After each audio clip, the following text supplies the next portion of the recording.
Prima! Boa noite, prima! Claudinha, quanto tempo! Ai, Claudinha, toda vida que eu vou aí, tu não tá. Dezembro, viu, Claudinha? Eu vou aí. A primarada todinha pra gente tirar a nossa boa foto, viu? Vou já ligar pra Tati, viu? A Tati tá com meu pai hoje. Bichinho do meu pai. Viu, Claudinha? A gente se vê em dezembro, pelo amor de Deus. Vamos se ver. Boa noite, todo mundo. Marcel das galinhas de R$ 2.000. Meu povo, o menino tem um patrimônio gigante. O menino tem 376 galinhas. Cada galinha vale R$ 2.000. Umas galinhas dão umas penas que tem diamante. Boa noite. Marcel, sei não, viu? Apresenta as primas. Menino, Claudinha, mulher. Tu mal entrou, já tá ganhando pretendente. A Quenda. Oi, Daiane, todo mundo. Bom, gente. Não sei se todo mundo tava na primeira parte, né? Eu dividi a live em duas partes. Então, eu fiz a primeira parte, foi 1 hora, contadinha. Eu analisei todo o edital do TCU. Todo. A parte de AFO, claro, né? Toda a parte de AFO, tópico por tópico, disse o que é que você tinha que estudar, onde é que entrava manual, qual é o tópico da discursiva, eu disse pra você até qual é o ponto da discursiva, qual era a questão discursiva, eu disse pra vocês o que é que vai ser, né? E agora eu trouxe algumas questões. A Rosiane já tá falando, ó, essas galinhas são consideradas ativo biológico. O menino tem um CPC só sobre isso, né? Ai, que eu tinha abuso quando eu tava estudando contabilidade, tinha um CPC só pra falar de ativo biológico, não cai nada na prova. Mas quando cai, derruba, né? Olha a discursiva lá, acho que foi da PGDF para contador. Caiu o CPC 47, menino, que parece que só passaram 3 pessoas. Eles tinham que fazer um cadastro de 130, só passaram 3. Só 3 pessoas atingiram o mínimo da discursiva. Quero ver o que é que eles vão fazer agora. Ô, CESP doida, viu? Não cai contabilidade geral no TCU. Cai análise das demonstrações contábeis, né? Pois bem, estudei tanto essa parte de ativo biológico pra quê? Pra nada. Pois bem, gente, então agora já fizemos a análise, trouxe aqui algumas questões, tá? Fui, na verdade, selecionar, porque, gente, a FGV já, nessa brincadeirinha, a FGV já fez um monte de prova, tá? Você até não escutou muito o nome da FGV. Mas, por exemplo, se você pegar TCE Piauí, que acho que são as questões que eu trouxe hoje, TCE Piauí, vários cargos, assistente, auditor de obras, aí tem contador. Então, às vezes, você acha assim, a FGV só fez uma prova. Mas se você pegar todas as questões de todos os cargos, dá uma quantidade boa, viu? Eu tava olhando no site de questões, eu vi mais ou menos, só de 2021, umas 80 questões da FGV. Então, gente, você tem uma boa quantidade de questões pra chegar no TCU. Acredito que até março a gente não tem outra prova FGV de AFO para você, né, no meio caminho. Talvez até tenha, mas você já tem mais ou menos umas 80 questões só desse ano para você se basear, tá? Mas eu trouxe algumas aqui pra gente treinar, bora. Vamos lá. Gente, eu vou precisar... TCE Amazonas, né? Tivemos TCE Amazonas, TCE Piauí, Cefaz Espírito Santo, mas eu acho que não caiu AFO, né, que foi da área fiscal, tá bom? Gente, vou precisar tirar o chat rapidinho, tá? Qualquer coisa vocês colocam aí na caixinha de pergunta, tá bom? Porque senão vai ficar na frente das questões. Bora. Questão número 1. Olha aí, eu já coloquei, né? Trouxe algumas questões de nível médio e algumas questões de nível superior, tá bom? As práticas orçamentárias evoluíram ao longo do tempo, passando de uma concepção tradicional para uma visão moderna de orçamento, e fazendo surgir modelos orçamentários com diferentes lógicas. Uma característica associada à lógica do orçamento-programa, deixa eu só dizer logo uma coisa, foi questão discursiva do TCE Piauí, não, do TCE, agora eu não lembro se foi Amazonas ou foi Piauí. Para auditor, uma das questões discursivas foi falar sobre o orçamento-programa. Tudo, vantagens, desvantagens, esse tópico foi o que derrubou a maior quantidade dos alunos, porque muita gente está acostumada achando que o orçamento-programa é sempre muito bom, né? O orçamento-programa é bom demais, é a novidade, é o atual orçamento, a gente não tem nem o que falar de ruim dele, né? Quem estuda comigo sabe que eu tenho um bloco da aula só para falar das desvantagens do orçamento do programa. Temos, professor? Temos, várias. A gente vai falar hoje nas questões, tá? E a FGV, gente, ela ama. A FGV ama orçamento do programa. Tanto que ela cobrou numa questão discursiva, né? Quem diria que ia cair uma discursiva num cargo de auditor da primeira aula do curso de AFO? Primeira aula. Módulo 1 do meu curso. Você já acertaria essa questão, tá? Uma característica associada à lógica do orçamento do programa é, vamos lá, letra A. Gente, aquela questão clássica, né? Toda vez que eu tô dando orçamento do programa, eu digo, gente, você precisa decorar as características do orçamento do programa com base no Giacomoni. É o quadrinho do Giacomoni, que eu sempre falo, né? Vamos lá. Letra A.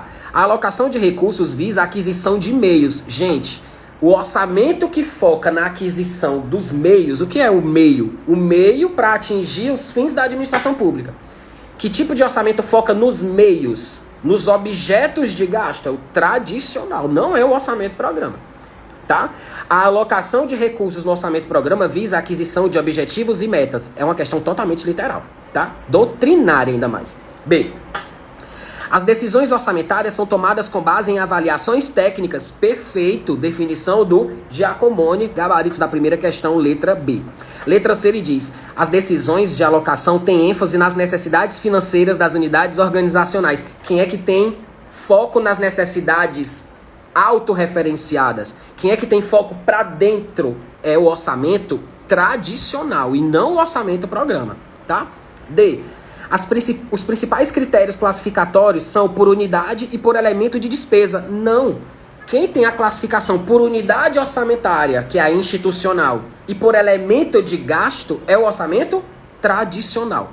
Gente, quem já está treinado, vê uma questão dessa e faz assim 30 segundos. Nem isso. Meu aluno, pelo menos, faz essa questão, não leva 30 segundos e ganha uma questão dada. Porque sempre é assim. 4 itens tradicional e 1 item de orçamento programa, tá bom? Letra E. O processo orçamentário é dissociado do processo de planejamento. Não, gente. O processo ele é associado. Ele é dissociado no orçamento tradicional ou clássico. Portanto, gabarito da questão 1, letra B. Vamos para a questão número 2. Deixa eu selecionar aqui. Mais uma questão também desse ano, tá? TCE Piauí 2021, nível médio. Os princípios orçamentários contribuem para a consistência e a regularidade das práticas orçamentárias ao longo do tempo e permitem identificar eventuais desvios de conformidade. Quanto ao princípio da exclusividade, uma característica que pode ser associada a ele é, olha só, gente, a FGV trazendo uma questão de interpretação. Essa é uma questão de interpretação. O que é o princípio da exclusividade?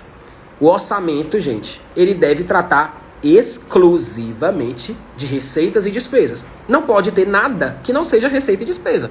É a lei do orçamento, gente. Não é a lei das obras, não, é a lei do orçamento. Não é a lei... Ah, pode ter nada de licitação? Não pode. É a lei do orçamento. Tem que ter receita e despesa. Mas nós temos exceções, né? O que é que não é receita e despesa que pode estar como exceção? Autorização para contratar operação de crédito. O governo precisa contratar operação de crédito, né, para conter os desequilíbrios orçamentários durante o exercício, e autorização para fazer crédito adicional suplementar. Então isso, princípio da exclusividade e as suas exceções. Então a banca já trouxe assim para a gente. Quanto ao princípio da exclusividade, uma de suas características é, vamos lá, letra A. A lei orçamentária não consignará dotações globais. Gente, meu aluno, lê global já sabe, genérico. Lei global já sabe, genérico. Que princípio fala que a lei não pode ter dotação genérica? Qual é o nome do princípio? Princípio da especificação. As dotações no orçamento, gente, elas têm que ser especificadas. Discriminadas, não podem ser genéricas. Então a letra A, princípio da especificação. B. A lei orçamentária não pode dar outras providências. Gabarito, letra B. Sim. Olha aí, gente, questão totalmente interpretativa. A lei orçamentária, gente, ela não pode dar o jeitinho brasileiro, dar outras providências. Sabe como é o nome desse negocinho? Dar outras providências? É o que lá atrás se chamava de orçamento rabilongo. Ou então caudas orçamentárias. O que é isso? Colocar assuntos que não tem nada a ver com receita e despesa. Porque é o que eles faziam. Porque eles acham não, eles têm certeza, né? Que o pessoal lá no Congresso, aquele deputado só bota sim, não. Siga o relator. Defiro. Deferido por unanimidade. Realmente, gente, tem muitos ali que nem lê. Quem lê mesmo, quem trabalha, são os assessores, as comissões. Eles morrem de trabalhar mesmo. O relator. Aí o que é que eles faziam antes? Colocavam assuntos que não tinha nada a ver com orçamento, com receita e despesa, porque sabia que aquela lei vai ser aprovada mesmo. Todo ano tem que ter a lei orçamentária. Então eles colocavam itens que não tinha nada a ver com receita e despesa na tentativa de passar, né? E muitas vezes isso passava. O nome disso era cauda orçamentária. Então o princípio da exclusividade veda a inclusão dessas caudas. Cauda é justamente isso. A lei não pode dar outras providências que não seja receita e despesa, gabarito, letra B. Letra C. A lei orçamentária registrará receitas e despesas em deduções. Não, gente. É sem deduções. Sem deduções. E aí é outro princípio. Princípio do orçamento bruto. A gente vai colocar tudo pelo valor bruto, sem dedução. Tá bom? Letra D. As leis orçamentárias necessitam de formalização legal. Pelo amor de Deus, que princípio é esse? Legalidade. Formalização legal. Autorização em lei. Instrumento de planejamento. Lei. Então é princípio da legalidade. Letra E. As receitas de impostos não devem ser vinculadas às despesas específicas. Gente, o nome do princípio já está na questão, né? Já está no item. Não afetação das receitas de impostos. Portanto, gabarito da nossa questão, letra B. Vamos para a questão número 3. Qualquer dúvida, coloca a caixinha de pergunta, tá? Professor, minha Nossa Senhora, uma hora dessa tu coloca a questãozinha, com tabela. Está aí, é nível médio, viu a questão? Bora, sem medo, sem choradeira. Considere os dispositivos, todas as questões de 2021, tá? Considere os dispositivos legais que tratam dos conteúdos dos instrumentos de planejamento e faça as associações. Vamos lá. PPA, LDO e LOA, vamos ver, né?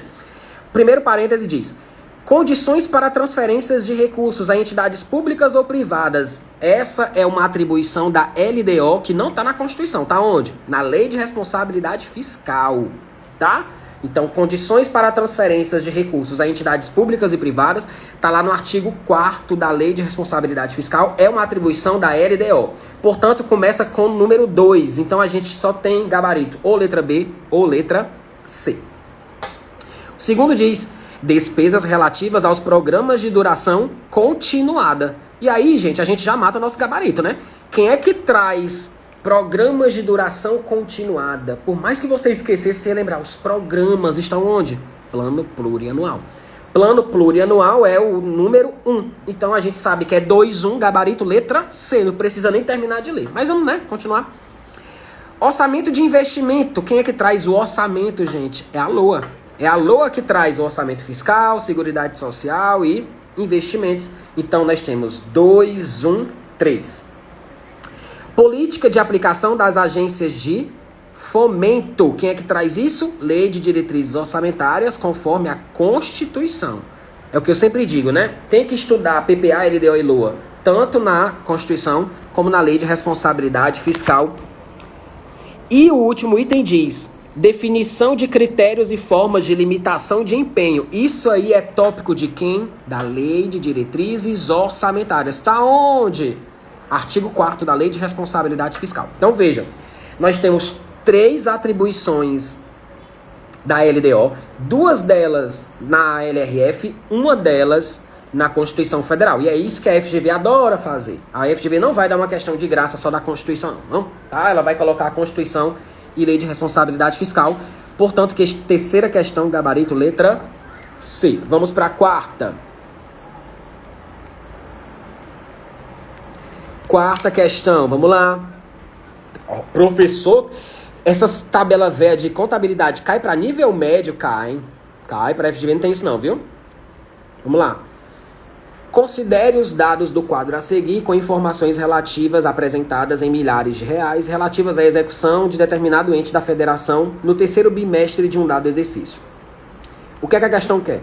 O montante de receitas arrecadadas com impacto financeiro, mas sem reflexos no patrimônio, representa em milhar. Olha aí, ó. Questão boa. Professor, essa questão, ele não diz qual é a classificação, ele não diz que tipo de receita é. Sabe aquele tópico que eu falei que vem assim no edital, ó? Classificações orçamentárias, aí ele traz, né? classificação por natureza, classificação por fonte e demais classificações no MTO. No MTO tem essa classificação. Que classificação é essa? Classificação quanto ao impacto no patrimônio. Receitas efetivas e receitas não efetivas, tá? Em regra, as receitas efetivas são as receitas correntes. Em regra, as receitas não efetivas são as receitas de capital. Então, quando a questão fala assim, o montante de receitas arrecadadas com impacto financeiro, mas sem reflexos no patrimônio, eu quero aquela entrada de recursos em que eu tenho uma entrada de dinheiro nos cofres públicos, mas que isso não reflita um aumento no meu patrimônio. Ou seja, que tipo de receita é essa? Você consegue imaginar? Por exemplo, entrou dinheiro no meu caixa, mas a minha situação líquida não alterou. Olha um exemplo. Contratei um empréstimo. Opa, entrou dinheiro. Show. Tá, ganhei uma dívida, ó. Uó, né? Então, são transações que não geram efeito no patrimônio. Então, ele quer justamente as receitas de capital. Se você consegue fazer esse link, você marca tranquilamente essa questão. Tá? Vamos lá. A alienação de bens é receita corrente ou de capital? Capital. Lembra da frase imoral do tio? Opera ali, amor, transou. Opera ali, amor, transou. Pra ficar repetindo na hora da prova. Porque você acerta a questão e ainda sai com esquema, ó, garantido. Pensa aí, sair da prova, morto de cansado, morrendo de fome, passa no Burger King, enche o bucho, opera ali, amor, transou. Pronto, tá feito. Vai ser aprovado e ainda vai dormir feliz. Ó, operação de crédito. Ali, alienação de bens. Amor, amortização de empréstimos. Transferências de capital ou outras receitas de capital, tá? Então a gente vai procurar o que tá nessa frase. Vamos lá. Alienação de bens, capital. Então vai ter que somar 14 mil. Aplicações financeiras, receita corrente, tá? Receita corrente. Contribuições, receita corrente. Lembra, gente, da frase das receitas correntes? Tributa com paisto. Tributária, contribuição, patrimonial, agropecuária, industrial, serviço, transferência corrente e outras receitas correntes. Tá bom? Então, contribuição, corrente, não soma. Doação. E aí? Depende, né, gente? Doação, se for em espécie, será considerada receita orçamentária do exercício. Só que ele colocou de uma maneira geral aí, tá bom? Então você não sabe. Mas, gente, doação, ela é em caráter efetivo, gente. O nome já tá dizendo, é doação. Doou. Gerou alguma obrigação? Não. Se gera uma obrigação, não é doação, é empréstimo, né? Se você tá fazendo uma doação, você não espera nada em troca. Então, de fato, quem recebe tem um reflexo no patrimônio, aumenta e não vai diminuir, não gera uma contraprestação, tá? Então doação não entra. Então, por enquanto, a gente só tem alienação de bens, 14 mil. Operação de crédito interna, soma, né? 14 mil com 50 mil. Receita de aluguel é patrimonial, é receita corrente. Royalties, receita patrimonial, corrente. Serviços prestados, receita de serviços, corrente. Menino, para eu enxergar agora. Gente, eu não tô conseguindo ver o penúltimo. Vocês conseguem me dizer aí o que é que tá no penúltimo? Nem eu tô vendo, porque tem o nome desativar comentários, eu não tô conseguindo. Gente, eu não tô conseguindo. Eu tô vendo que o último é venda de títulos públicos, né? Venda de títulos públicos. Aí você vai somar, tá? Porque é alienação, entra como alienação. Esse penúltimo, gente, eu não tô conseguindo enxergar. Se alguém conseguir colocar aí como pergunta, mas não soma não, é corrente. Tá? Então, gabarito dessa questão, letra E, 94 mil. Então, fica 14 mil com 50 mil. Fica 64 mil, né? Com 30 mil, 94 mil, exatamente. Gabarito letra E. Você não soma o penúltimo porque o penúltimo é corrente. Tá bom? Gabarito da quarta questão, letra E. Presta atenção, gente. A FGV, ela não tem mais... Eu não sei como é que ela não tem mais vergonha de cobrar esse tipo de questão, assim. Porque é sempre assim, gente. É sempre nesse jeito. Ela não dá de cara que é uma receita de capital. Porque se ela colocasse receita de capital, todo mundo ia saber. Era muito mais fácil. Boa, colocaram, ó. Obrigado, Fabiana. A Fabiana colocou tributos. Tributos é tributária. Se é tributária, é corrente. Muito obrigado, viu, Fabiana? Então, bem. Então, gente, só dizer. Se ela colocasse receita de capital, todo mundo sabia. Aí, o que é que ela coloca? Ela quer saber qual é a receita que gera um impacto financeiro, mas sem reflexo no patrimônio. Isso é uma frase difícil para falar das receitas de capital. Porque ele está dizendo aí que ele quer as receitas não efetivas. E as receitas não efetivas são as receitas de capital. Portanto, gabarito, letra E. Vamos para a questão número 5. Cadê a 5? Cadê a 5? Questão número 5. Bora. Olha aí, já pulei para as questões de auditor. Vocês vão sentir um, né, nível mais pesado. A FGV, ela consegue ser bem gradual, dependendo do cargo. A diferença da CESP, né? A CESP, menino, fez a prova da PGDF nível médio, que eu fiquei foi com medo. Misericórdia. Pense numa prova difícil, nível médio, viu?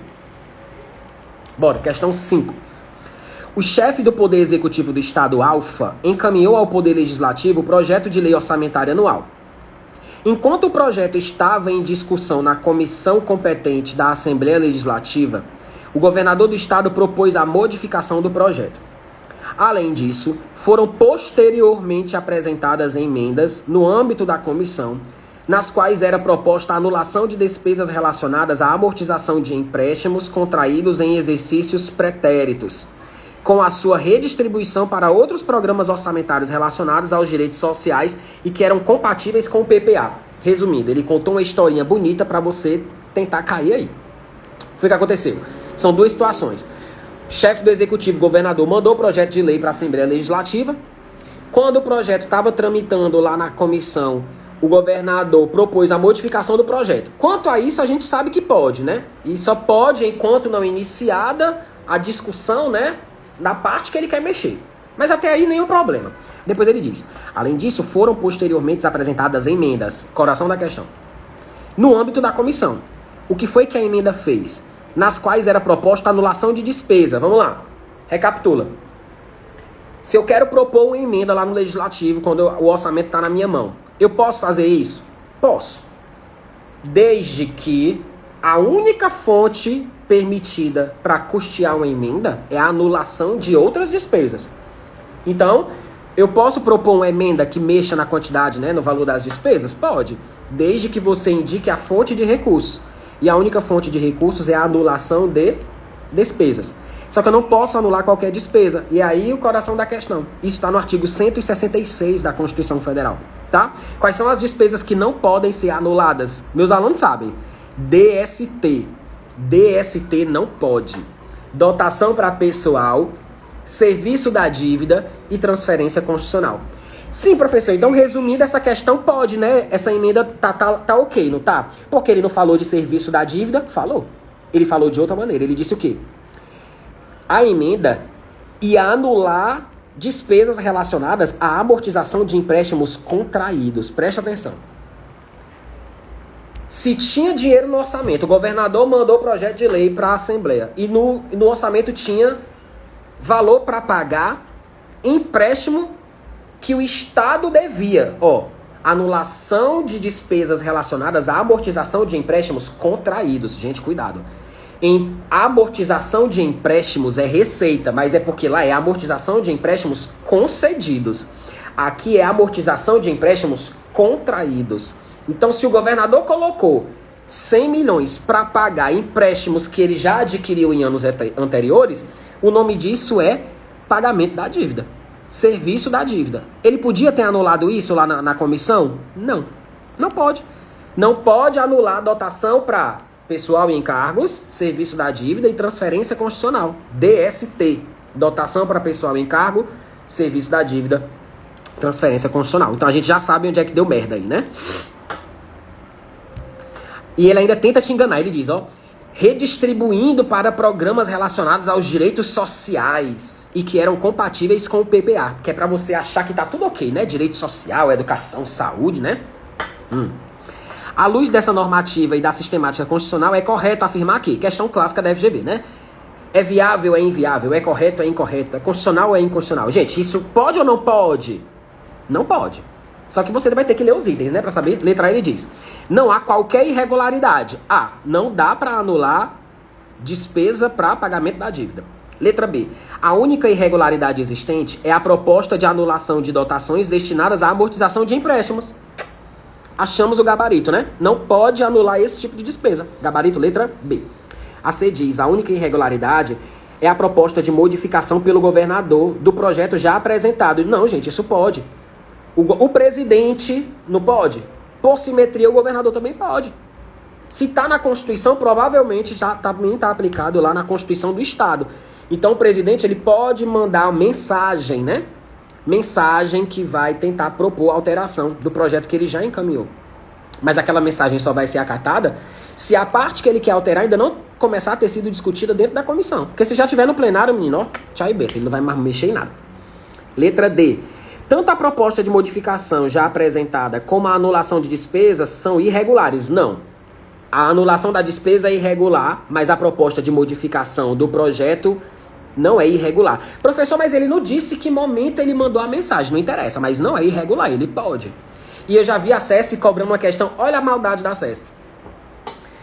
Eu já vi uma questão que a CESP dizia que o presidente mandava a mensagem.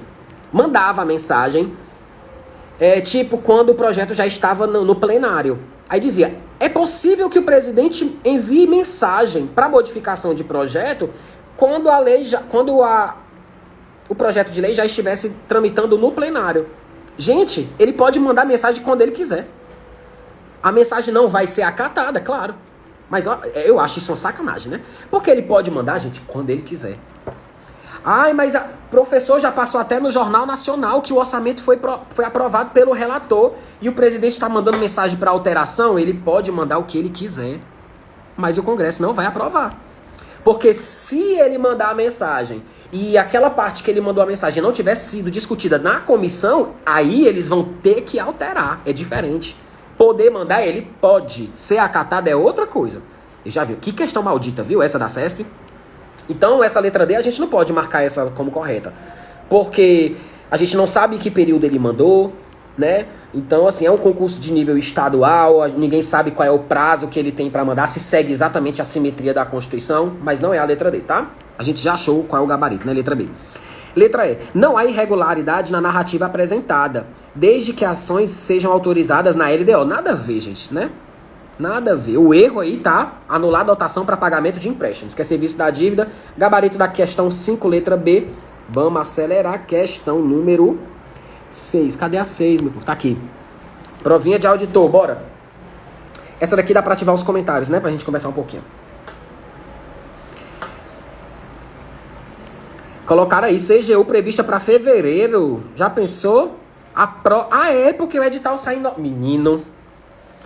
Gente, é verdade. Hoje de manhãzinha eu já amanheci com esse edital do TCU, né? Colocando pra vocês que tinha esquecido da CGU. E realmente vão bater, viu? CGU e TCU. Porque realmente o ministro soltou que o edital da CGU sairia na segunda quinzena de novembro, no máximo, né? Então realmente a prova vai ser 60 dias. Vai ser isso mesmo. Fevereiro. Eita, diabo. Eita, gente, vai ser sangue pra todo lado. Vai ser a Daenerys em cima do dragão, cuspindo fogo. Eita, que queima tudo, Kengarau. Eu tô dizendo, gente, a prova do TCU vai ser pedaço de gente pra todo lado. Queima! Vai ser. E se a CGU for realmente em fevereiro, como estão dizendo, né? Se o ministro vai cumprir, eu acredito que ele vai cumprir. Porque o homem que é transparente, viu? O povo pergunta no Twitter, ele diz tudo. Gente, ele dá detalhe, dá disciplina que vai cair. Ele diz tudo, o homem diz tudo. E ele vai soltando spoilers, né? Ele diz que no Nordeste vai ter uma cidade, no Sudeste vai ter outra cidade, aplicação de prova, né? O bicho é bom, parece que é concurseiro, né? Tem cara de concurseiro, adora ficar brincando com o psicológico ali, né?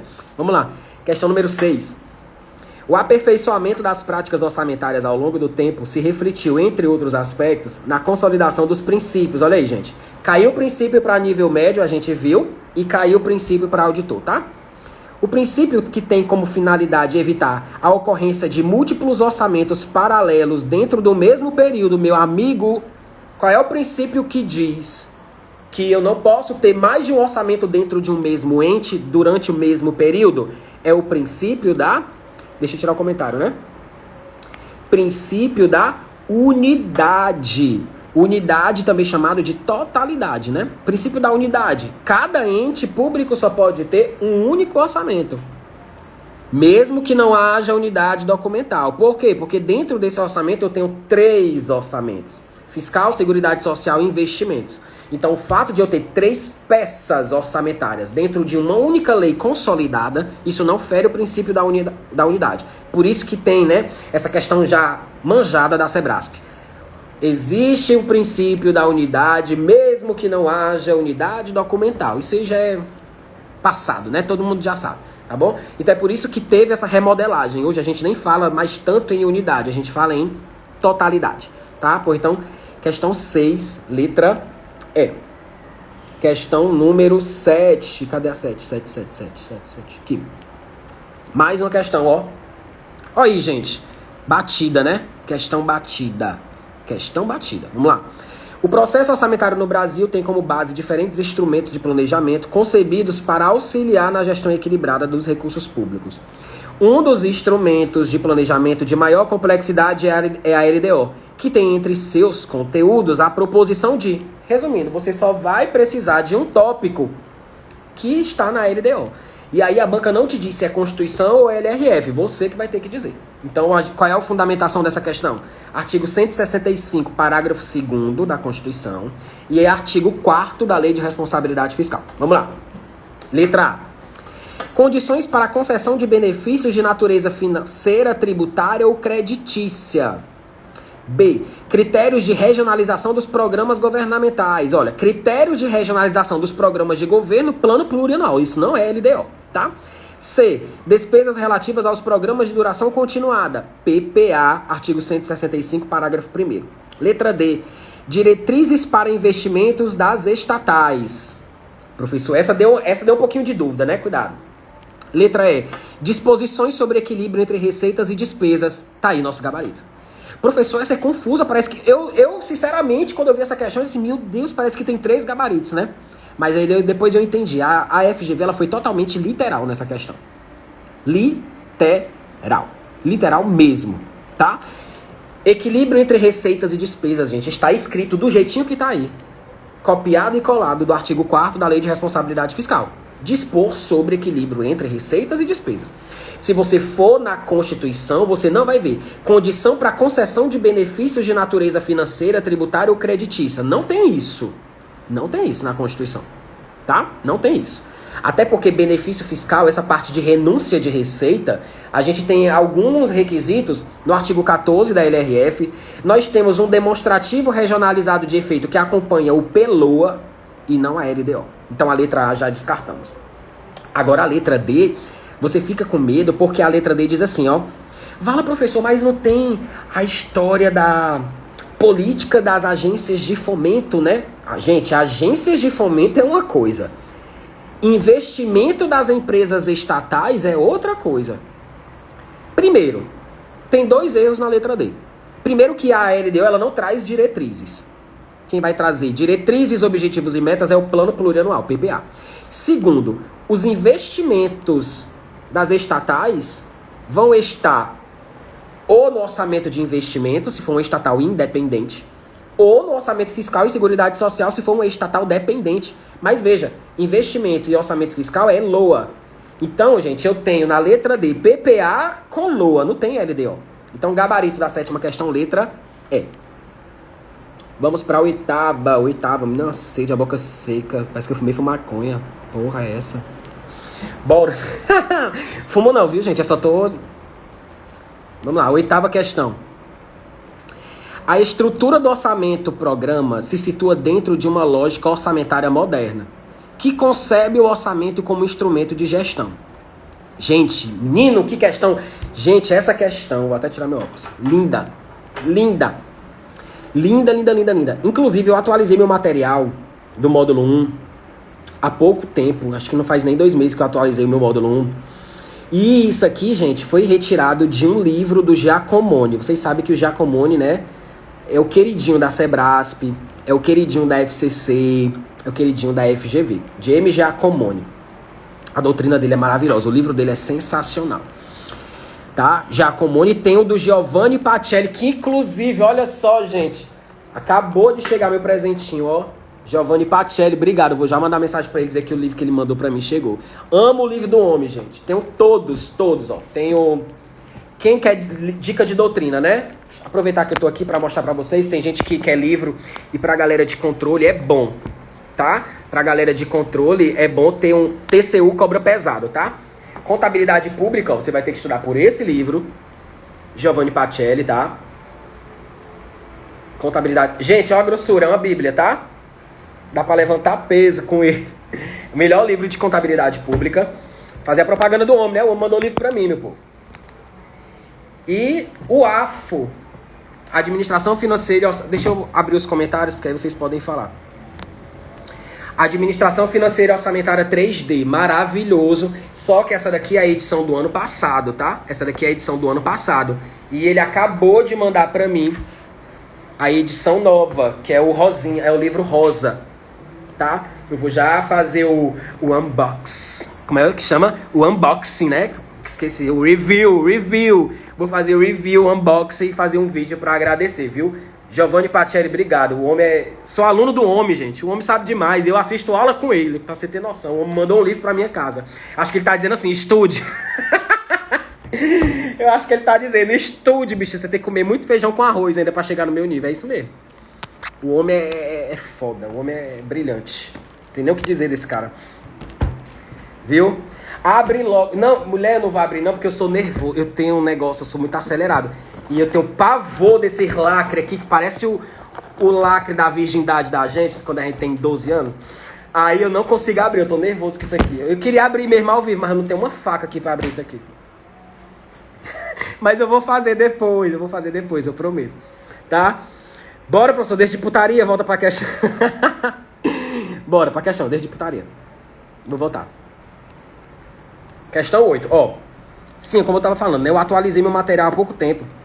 E eu achei uma doutrinazinha do James Giacomoni, que é outro livro. Porque assim, o livro clássico que as bancas tiram as questões, é o Orçamento Público, do James Giacomoni. Só que ele tem outra obra muito boa, que é Planejamento Governamental, eu acho. Ou é Planejamento Governamental, ou é Processo Governamental. Um livro excelente. E eu tenho esse livro na versão Kindle, né? De 2019. E eu tava dando uma lida. O problema é que às vezes eu sinto dificuldade. Eu compro o livro Kindle e depois me arrependo porque eu não consigo copiar pra colar direto, né? Eu tenho que ficar digitando no meu material. Mas eu vou comprar o livro físico. Mas é muito bom. E as bancas estão tirando o livro dele. Estão tirando questão do livro dele. E a FGV fez o quê? Tirou uma questão totalmente doutrinária desse livro, Planejamento Governamental. Olha aí, prova TCE do Piauí, agosto de 2021, FGV sendo bem literal mesmo. Apelou num livro que não é tão utilizado, porque as bancas costumam utilizar o orçamento público e esse agora foi tirado do Planejamento Governamental. Vamos lá. A estrutura do orçamento-programa se situa dentro de uma lógica orçamentária moderna. O professor tirou óculos, fica cego. Que concebe o orçamento como instrumento de gestão. Entre as recomendações úteis para a organização da estrutura programática de uma entidade, uma opção inadequada. Eu quero um item que traga algo que seja inadequado, sob o ponto de vista da doutrina do Giacomoni, sobre o que seja uma recomendação útil para organizar a estrutura dos programas de governo. Então, vamos lá. Letra A. A flexibilidade na gestão financeira e de pessoal deve ser expandida na gestão dos programas. Gente, esqueça que você tinha que ter lido esse livro. Que não precisa, tá? O meu trabalho é esse, gente. Eu já peguei exatamente esse tópico e já atualizei meu material, tá? Vou, inclusive, fazer um vídeo para postar no YouTube só sobre essa atualização, porque vocês merecem, né? E lá do YouTube eu tiro e jogo na área do aluno, porque como eu tenho que atualizar o curso com informação nova, eu coloco no YouTube, do YouTube eu puxo e coloco no curso, tá bom? Vamos tentar fazer pelo senso comum, vamos? Gente, se eu tenho flexibilidade na gestão financeira e na gestão dos recursos com o pessoal, e se eu estou dizendo que isso deve ser expandido na hora de fazer a gestão dos programas, você vê erro nessa questão? Você vê alguma incongruência? Tá falando alguma besteira aqui? Não, tranquilo. B. As atividades e os projetos devem ser desenhados em níveis elevados de desagregação. O que é que você acha disso aqui?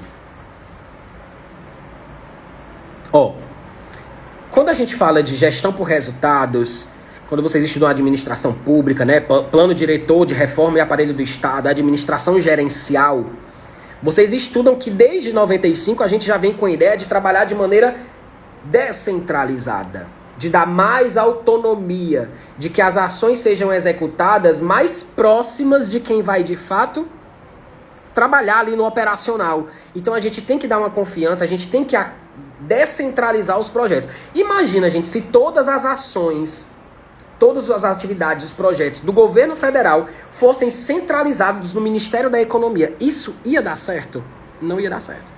Por quê? Porque a gente precisa descentralizar os recursos, a gente precisa deixar que os gestores mais próximos da execução do contrato, da execução da despesa, tenham autonomia para fazer a gestão dos seus recursos públicos. Então, de fato, as atividades e os projetos devem ser desenhados em níveis elevados de desagregação. Sim, e está na doutrina, tá? C. Os programas de despesas em andamento devem ser distinguidos dos novos programas de despesas. Gente, senso comum você mata isso aqui. Quando a gente estuda gestão patrimonial, lá na Lei de Responsabilidade Fiscal, tá lá nos artigos 44, 45 da LRF. A gente estuda que, quando a gente está fazendo o controle dessas contas, a gente tem que distinguir os investimentos que estão em andamento, e só podem começar novos investimentos se a gente tiver dinheiro para manter e conservar os que já estão em andamento, né? Então, gente, de fato, o governo precisa sim, distinguir os gastos que estão em andamento daqueles que serão gastos com novas despesas, tá? Então, precisa ser feito isso. Isso é feito na prática, tá? Mas é aquela coisa, é algo fácil, mas se você nunca viu essa doutrina, você não acertava essa questão. Não acertava mesmo, até porque o item do gabarito dessa questão é um item que você vai dizer, meu Deus, eu não sei. Porque a FGV foi tão maldita nessa questão, porque ela colocou justamente... Porque no livro do Giacomoni, ele coloca eu acho que são 15 recomendações, 15 ou 16. A banca escolheu 5 e a mais difícil ela trocou uma palavra. Tá? Então, de fato, gente, a gente precisa diferenciar as despesas que estão ocorrendo daqueles novos programas, das despesas que ainda vão ocorrer, tá bom? Letra D diz, os programas devem ser multifuncionais, ou seja, cada programa pode ser vinculado a diferentes funções. É o nosso gabarito. Gente, o Giacomoni diz, e ele afirma, e ele conseguiu, foi massa essa reformulação desse livro dele. Porque isso já acontece, gente. Na prática, isso já acontece. A lei do PPA, se você ver, ele diz que cada programa vai ter um órgão responsável e cada programa vai estar vinculado a uma determinada área do governo. Que área de governo é essa? É a função. Então, na verdade, gente, os programas devem ser unifuncionais e não multifuncionais. A gente, preste atenção, o governo está trabalhando com programa de políticas públicas, programas de governo. Faz sentido o Ministério da Economia, por exemplo, sei lá, um exemplo, tá? Bem torto. Criar um programa que esteja vinculado à área da saúde e à área da educação, porque quando eu falo em funções, eu estou falando de áreas do governo, classificação funcional da despesa. Função educação, função saúde, função segurança, função planejamento, né, políticas urbanas, enfim. Então, cada programa deve estar vinculado a uma única função. Gente, eu não estou dizendo que a classificação programática ela é igual à funcional, né? Não. Nós temos a classificação funcional e a programática. Eu sempre falo isso na aula, né? Que a gente tem na doutrina, o próprio Giacomoni é um dos que coloca assim no livro. O foco do orçamento programa é a classificação funcional hífen programática. Por quê? Porque no decreto que saiu em 1974, elas eram associadas. Hoje nós temos classificações dissociadas. A gente tem a classificação funcional, mas a gente tem a classificação programática. Mas quando o governo trabalha no nível geral, o governo trabalha na lógica de que cada programa atenda a uma única função Não faz sentido eu colocar um programa genérico que vai atender a área da educação e da saúde. Gente, ele acaba que, né, cachorro com dois donos morre de fome, né? Não vai atender a nenhum dos dois. Então, cada programa tem que se vincular a uma única função, tá bom? O ideal é o que se planeja, né? Lembre-se, gente, que a questão trata de recomendações úteis. Eu não estou dizendo que tudo que acontece, que está lá no livro dele, é o que de fato acontece na prática. É recomendações. Gabarito da questão 8, letra D. Letra E. Um programa terá mais de um subprograma e estes serão desmembrados em diversas atividades e projetos. Perfeito. Pode sim. A gente pode ter vários subprogramas. Às vezes, na prática, você não vai ver nem a questão da nomenclatura subprograma. Mas você pode ver compromissos, iniciativas, objetivos. Às vezes, nós temos desdobramentos de um programa. Um programa, ele tem um compromisso. O compromisso, ele tem vários objetivos. Eu vou atingir cada objetivo através de várias iniciativas. Gente, eu estou detalhando um programa. Então, o que o Giacomoni fez nessa obra foi dizer que um programa pode ter vários subprogramas. Palavras da doutrina. Não sou eu que vou questionar e nem você na hora da prova. Saiba que isso é verdade, tá? Cada programa pode ter vários subprogramas? Sim. Um programa deve, como recomendação, ser multifuncional, ou seja, atender a várias áreas de governo? Não. A recomendação é que cada programa se vincule a uma única área de governo, que é o que a gente chama de função, tá bom? Portanto, gabarito da nossa questão, letra D. É unifuncional e não multifuncional. Difícil, né, essa? Bora, estamos bem pertinho. Só mais 3. Questão número 9. Tranquilo, aí, bestinha. Vamos lá. Os créditos adicionais são alterações de despesa no orçamento ao longo do exercício, que se efetivam pelo aumento nas dotações existentes ou pela criação de novas despesas. A utilização desse recurso precisa seguir uma série de regras, inclusive no que tange à vigência. A vigência de um crédito adicional pode ser estendida para o exercício seguinte ao que foi aberto, quando se tratar... gente, muito fácil, né? Constituição Federal. Qual é a única espécie de crédito adicional que se vincula a somente um exercício? Qual é? Crédito suplementar. Ele é o único que atende à anualidade.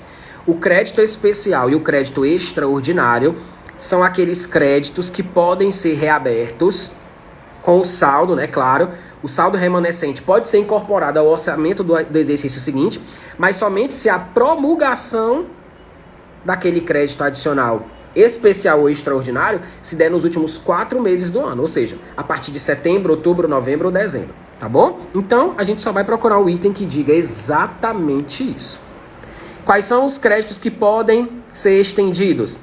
Letra A, especial, aberto no último quadrimestre do exercício no limite do saldo não empenhado. Professor, último quadrimestre são os últimos 4 meses, não é? É. Vamos ver se esse item tá meio torto, não tá exatamente como tá na Constituição. Por quê? Ele só fez transformar nos últimos 4 meses em último quadrimestre, gente. Pelo amor de Deus, é a mesma coisa. Tá feio, não tá? Tá, professor, tá feio porque não tá do mesmo jeito da Constituição. Mas vamos ver os outros. Letra B. Extraordinário e suplementar. Parei de ler, né? Suplementar não passa de um ano para o outro. Letra C. Extraordinário. Aberto em qualquer data do exercício. Errado. Promulgado nos últimos 4 meses ou no último quadrimestre, viu? Pega essa sacada de prova aí, o gabarito é letra A mesmo, tá? Nos últimos 4 meses, gente, a mesma coisa que quadrimestre, tá? Não vamos criar caso, não, é a mesma coisa. Letra D, suplementar, não. Suplementar não passa de um exercício para o outro. Letra E, também não. Suplementar com saldo não empenhado, também não. Suplementar não passa de um exercício para o outro. Gabarito da questão 9, letra A. Questão 10. Vala, eu botei a 11, foi? Cadê a 10, misericórdia? 10. A classificação da receita para apuração do resultado primário. Olha aí. A FGV cobrou na prova de técnico classificação efetiva e não efetiva, que é uma classificação que está no MTO. E aqui na prova de auditor, ela cobrou qual classificação? Indicador de resultado primário, que foi o que eu falei lá no início da aula. São as outras classificações que estão no MTO. Indicador de resultado primário, fonte de destinação de recursos, IDUSO, IDOC, Que mais? Aquelas doutrinárias, né, também aparecem no MTO. Ordinária, extraordinária, efetiva, não efetiva, vinculada, não vinculada. Qual é a outra, gente? Ordinária e derivada, né? Ordinária é quando é esforço do próprio órgão, derivada é quando o órgão está no nível de superioridade. Então, são aquelas classificações que estão no MTO, tá? Então, questão 10. A classificação da receita para apuração do resultado primário foi criada com o objetivo de identificar as receitas e as despesas que compõem o resultado primário do governo. No que tange às receitas, uma que não deve ser incluída no resultado primário é uma receita o quê? Financeira. Gente, é muito fácil. Foi dada, né? O indicador de resultado primário é o que o governo quer quando ele estipula a meta de superávit primário. Onde é que está essa meta? Na Lei de Diretrizes Orçamentárias, né? Anexo de metas fiscais. Então, o que é que o governo quer? Que as receitas primárias sejam maiores do que as despesas primárias. Porque aí a gente vai ter o superávit primário, e esse superávit primário vai servir para pagar o serviço da dívida, para diminuir pelo menos o serviço da dívida, né? Porque senão vai ficar só aumentando. E no superávit primário, no cálculo do superávit primário, não entram as receitas e despesas financeiras. Quais são as receitas e despesas financeiras? São todas aquelas que derivam de alguma operação com o mercado financeiro.